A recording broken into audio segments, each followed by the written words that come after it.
ശേഷം പാത്തുമ്മയ്ക്ക് സമാധാനം കൊടുക്കാത്ത, സന്തോഷം നൽകാത്ത, തൊട്ടതിനും പിടിച്ചതിനും ഒക്കെ മെക്കിട്ട് കയറുന്ന കച്ചറ സ്വഭാവക്കാരനാണോ കാതുക്ക?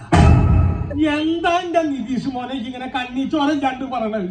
ഷാജഹാൻ ചക്രവർത്തി മുംതാസിനെ സ്നേഹിച്ച പോലെയാണ് ഞാൻ ഈ പറിച്ചിനെ സ്നേഹിക്കണത്, അറിയോ? ഇത്രയും കടുത്ത പ്രേമമാണെങ്കിൽ ഇത്താക്ക് വേണ്ടി താജ്മഹൽ പണിയോന്നാ? അതിനു വേണ്ടി സ്ഥലം വരെ ഞാൻ മേടിച്ചിട്ടുണ്ട്. അതിന് ഈ പഹിച്ചൊന്നും മയ്യത്തായി കിട്ടണ്ടേ? വളരെ നല്ല മറുപടി പാത്തുമ്മ. ഒരു കാര്യം നമുക്ക് ഇതിൽ നിന്നും മനസ്സിലാക്കാം. സ്ത്രീയാണ് കുടുംബത്തിന്റെ വിളക്ക്. ഞാൻ ഓർത്തു പോകുന്നു ആ കവിത. കണ്ണുനീർത്തുള്ളിയെ സ്ത്രീയോട് ഉപമിച്ച കാവ്യഭാവനെ. അഭിനന്ദനം, അഭിനന്ദനം, നിനക്ക് അഭിനന്ദനം. എന്തു പറയുന്നു? ഓടും കുതിര, ചാടും കുതിര, വെള്ളം കണ്ട നിൽക്കും കുതിര, എന്തു പറയുന്നു? ചെരുപ്പ്. Correct.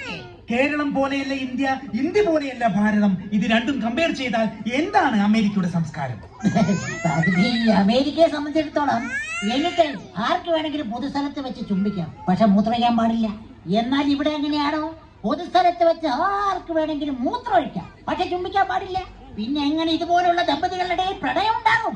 എന്തു പറയുന്നു മാംസള? എന്തായാലും ഇത്രയും കഴിച്ചതില്ലാത്ത കാര്യങ്ങളോട് ഞാൻ യോജിക്കുന്നില്ല. പൊതുവഴിയിൽ യൂറിൻ പാസ് ചെയ്യുന്നതാണോ പ്രണയം? എത്രയോ നല്ല പ്രണയ ചിത്രങ്ങൾ നമ്മുടെ നാട്ടിൽ വരുന്നുണ്ട്.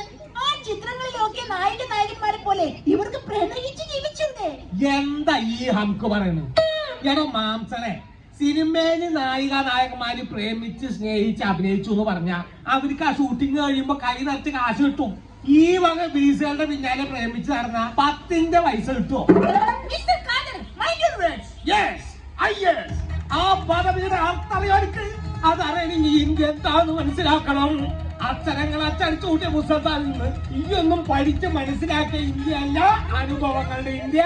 അത് മനസ്സിലാക്കണമെങ്കിൽ സെൻസ് ഉണ്ടാവണം, സെൻസിബിലിറ്റി ഉണ്ടാവണം, സ്റ്റെപ്പ് അപ്പ് ഉണ്ടാവണം, ട്രാൻസ്ഫോമർ ഉണ്ടാവണം, സോഡ ഉണ്ടാവണം, ഗ്ലാസ് ഉണ്ടാവണം, അച്ചാറുണ്ടാവണം.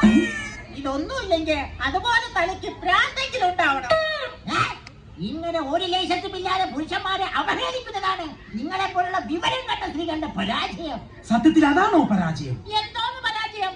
മൂക്കറ്റ് വെള്ളമടിച്ച് വഴി കിടന്ന് പ്രശ്നം ഉണ്ടാക്കി ഭാര്യക്കും മക്കൾക്ക് മാനക്കേടുണ്ടാക്കുന്ന ഇത്തരം നിർദ്ദിഷ്ട ജീവികളോട് സ്ത്രീകൾ പിന്നെ എങ്ങനെയാണ് പ്രതികരിക്കേണ്ടത്?